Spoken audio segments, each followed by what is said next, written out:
राहुल गांधी ने केसी वेणुगोपाल को कल की तारीख में कमरे से गेट आउट करा दिया। लेकिन वो कौन सा विधायक था जिसके पहुंचने के बाद ये शब्द राहुल गांधी ने बोला? उससे भी बड़ी बात, आमतौर पर कांग्रेस में जब भी ऐसी बड़ी बैठकें होती हैं तो केसी वेणुगोपाल एआईसीसी हेडक्वार्टर में सामने आकर मीडिया से बात कर रहे होते हैं। लेकिन कल की तारीख में उन्होंने और अजय माकन ने अलग से एक प्रेस कॉन्फ्रेंस करी और मीडिया से सामने आकर बात करी बिहार के प्रदेश अध्यक्ष कृष्णा अल्लावारू, बिहार में पिछली विधानसभा के नेता विधायक दल यानी कि शकील अहमद और प्रदेश अध्यक्ष राजेश राम ने। कृष्णा अल्लावारू पे तो भरोसा दिखा दिया राहुल गांधी ने, लेकिन वेणुगोपाल के साथ ऐसा कल की तारीख में क्या हुआ? कुछ दिनों पहले किसको वेणुगोपाल की कुर्सी का ऑफर दिया गया था जिसने वो ऑफर ठुकरा दिया, और आज की तारीख में किस नए नेता पर अब राहुल गांधी अपना दाव लगाना चाहते हैं? वेणुगोपाल के साथ साथ और किनकी कुर्सी खतरे में पड़ गई है? सारी बातें जरा विस्तार से करेंगे, लेकिन ये पूरी धुरी कल की तारीख की बिहार की समीक्षा बैठक के इर्द गिर्द घूमती रहेगी, क्योंकि कल की तारीख में कुछ तो फेक न्यूजें जुड़ाई गई, लफड़ों की, गोली मारने की धमकी देने की। लेकिन उन सबसे इतर सबसे बड़ी खबर यही कि वेणुगोपाल कमरे से बाहर थे। नमस्कार, मैं स्वप्निल और आप मुद्दा देख रहे हैं। दोस्तों, आगे बढ़ें उससे पहले वही छोटी सी अपील। मुद्दा इन दिनों एक गंभीर आर्थिक संकट से जूझ रहा है। एक तरफ हमारे मेन बैंक अकाउंट्स फ्रीज चल रहे हैं, तो दूसरी तरफ हमारे 2.5 साल पुराने चैनल को हमसे लंबे समय तक छीन के रखा गया था। ऐसे में मुद्दा के रेवेन्यू पे एक बुरा असर पड़ा और हमारे डे टू डे प्रोग्राम्स में हमें काफी मुश्किलों का सामना करना पड़ रहा है।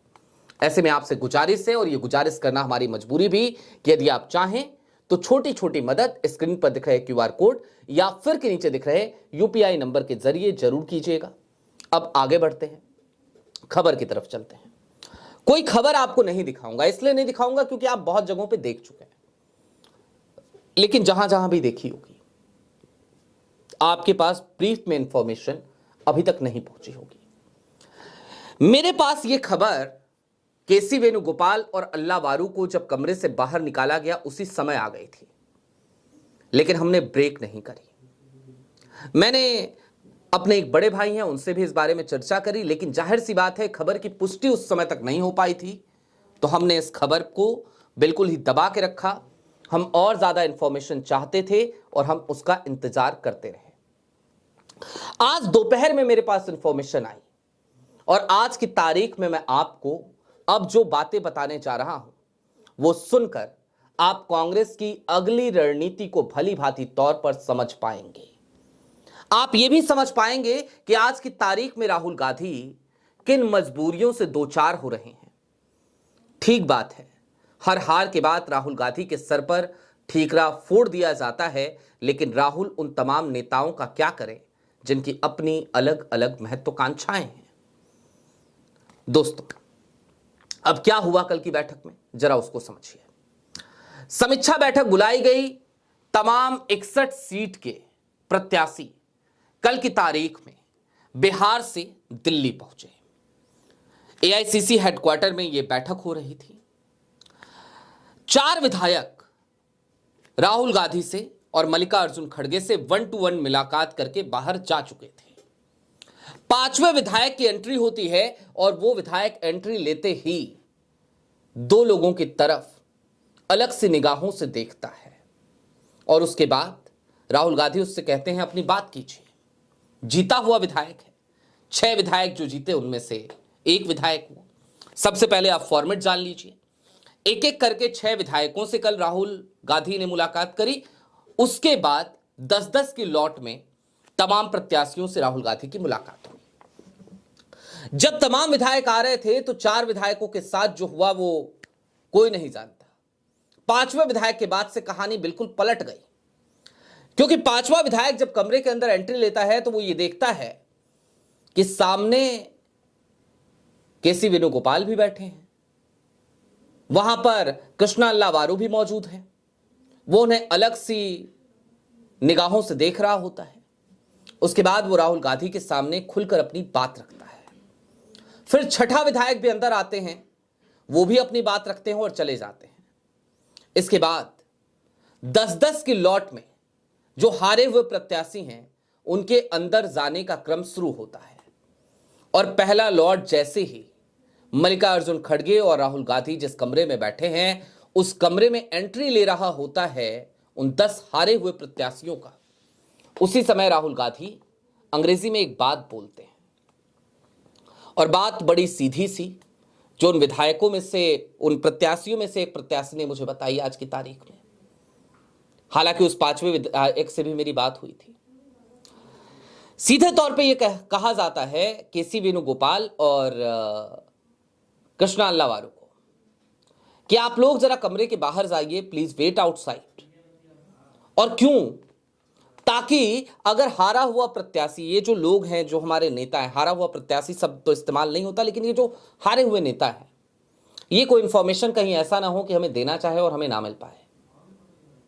बाहर चले जाते हैं केसी वेणुगोपाल और कृष्णा अल्लावारू। और जब वो बाहर चले जाते हैं तो उसके बाद तमाम विधायकों से मुलाकात का सिलसिला, तमाम प्रत्याशियों से मुलाकात का सिलसिला चल रहा होता है। 10-10 करके तमाम प्रत्याशी अंदर आते हैं, मुलाकात करते हैं, जाते हैं। और इसके ठीक बाद कृष्णा अल्लावारू, राजेश राम और शकील अहमद, इन 3 लोगों को कहा जाता है कि बाहर जाइए, प्रेस ब्रीफिंग कर दीजिए। उससे पहले इन लोगों से अलग से मुलाकात भी करते हैं राहुल गांधी और बता देते हैं कि ये बातें हुई हैं, ये निचोड़ निकला है। कांग्रेस इस पे और ज्यादा आगे विचार करेगी, लेकिन एक बात और वहां पे कही जाती है कि फिलहाल बिहार में कोई नेतृत्व परिवर्तन नहीं होगा। लेकिन दोस्तों, यहां पे एक सीधा मैसेज भी था राहुल गांधी का। कई बार मैंने आपसे एक बात कही है कि राहुल गांधी अब जिस तरीके के मैच्योर पॉलिटिशियन बनने की राह पर हैं, अभी भी राह पर है, ऐसा नहीं है मैच्योर हो गए, मैं ये नहीं कहता, बिल्कुल नहीं कहूंगा।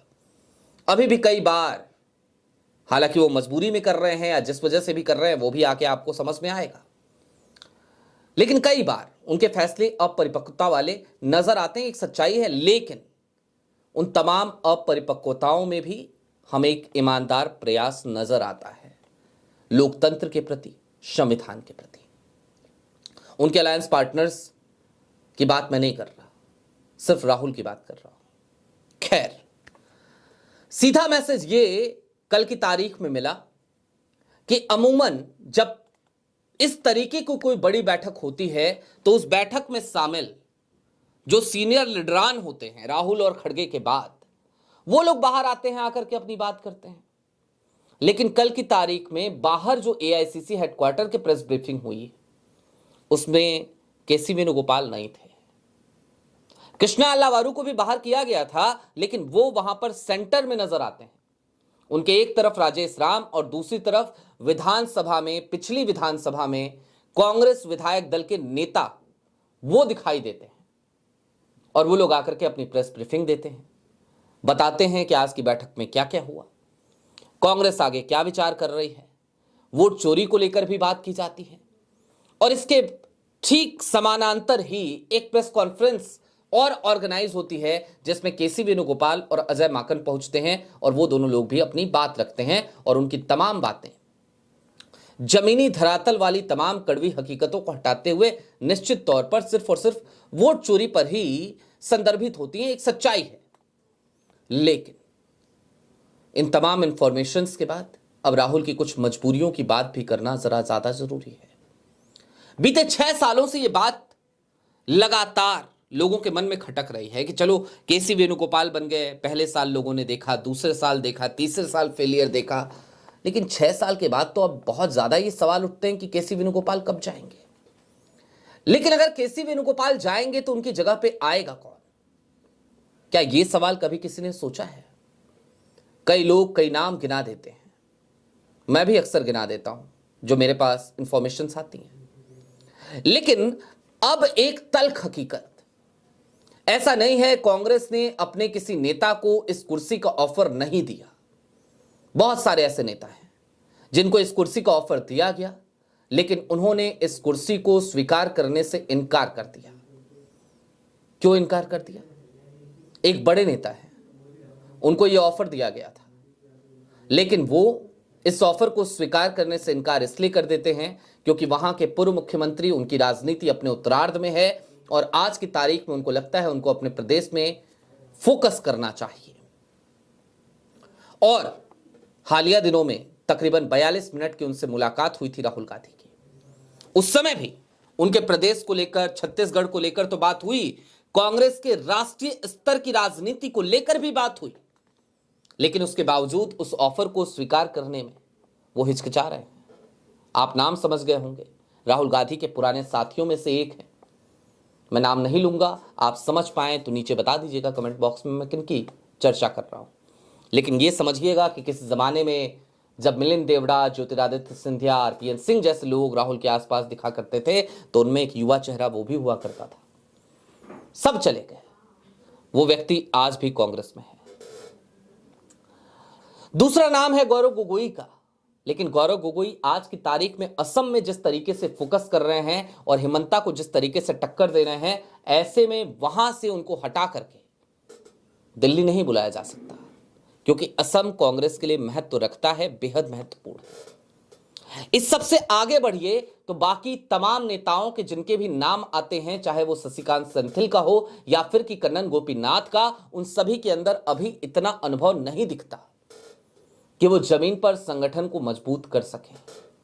हालांकि एक नाम जिस पे कांग्रेस विचार कर रही है, आदिवासी समाज से आने वाला, मध्य प्रदेश से आने वाला, एक संगठन में कांग्रेस के बड़ी जिम्मेदारी निभा चुका एक प्रदेश स्तर पे, उस संगठन को उस प्रदेश में खड़ा करने वाला, और आज की तारीख में कांग्रेस के एक प्रकोष्ठ का राष्ट्रीय अध्यक्ष भी है, एक जगह से विधायक भी है। उसके नाम पे फिलवक्त चर्चा चल रही है और निश्चित तौर पर अगर वो नाम इस पद पे बैठता है तो फिर ये समझिए कि कांग्रेस के लिए ये एक बेहतर फैसला होगा। दूसरी बात चलते चलते ये भी समझिए, राहुल की यही तो मजबूरियां हैं कि उनके पास भरोसे के जो लोग हैं वो उंगलियों पे गिने जा सकने वाले हैं, और ऐसे में राहुल करें क्या? जिस पे भरोसा कर सकते हैं उसको जिम्मेदारी देना चाहते हैं, लेकिन उसकी अपनी मजबूरियां हैं। राहुल उसे भी नाराज नहीं कर सकते। कर दिया तो पता नहीं कब कौन ज्योतिरादित्य सिंधिया बन जाए, कब कौन भाजपा की तरफ से कोई ऑफर मिले तो उधर चला जाए, अब तक तो नहीं किया। इन तमाम अड़चनों के बीच राहुल कांग्रेस की राजनीति को संभालने की पुरजोर कोशिश कर रहे हैं। कल की समीक्षा बैठक से यह बात खुलकर सामने आई कि केसी वेणुगोपाल को लेकर जो लोग कहते हैं कि केसी वेणुगोपाल राहुल गांधी की आंखों का तारा हैं, भले ही केसी वेणुगोपाल कांग्रेस का कितना भी बेड़ा गर्क करा दे, कल राहुल ने एक सीधा संदेश दे दिया, ऐसा कुछ भी नहीं है। हमारे लिए कोई आंखों का तारा नहीं है। हमारे लिए जो कोई भी कांग्रेस को मजबूत करेगा, कांग्रेस के प्रति समर्पित दिखेगा, वही मायने रखता है। बाकी सारी बातें आनी जानी चीजें हैं। अब आपकी क्या राय है कमेंट बॉक्स में जरूर बताइएगा। अभी के लिए दीजिए इजाजत। ऐसे ही तमाम अपडेट्स, तमाम डेवलपमेंट्स के लिए जुड़े रहिए मुद्दा के साथ। चलते चलते फिर वही अपील, चैनल पर नए हो तो सब्सक्राइब करते हुए जाइएगा, सक्षम हो तो छोटी छोटी मदद मुद्दा की जरूर कीजिएगा। बहुत शुक्रिया।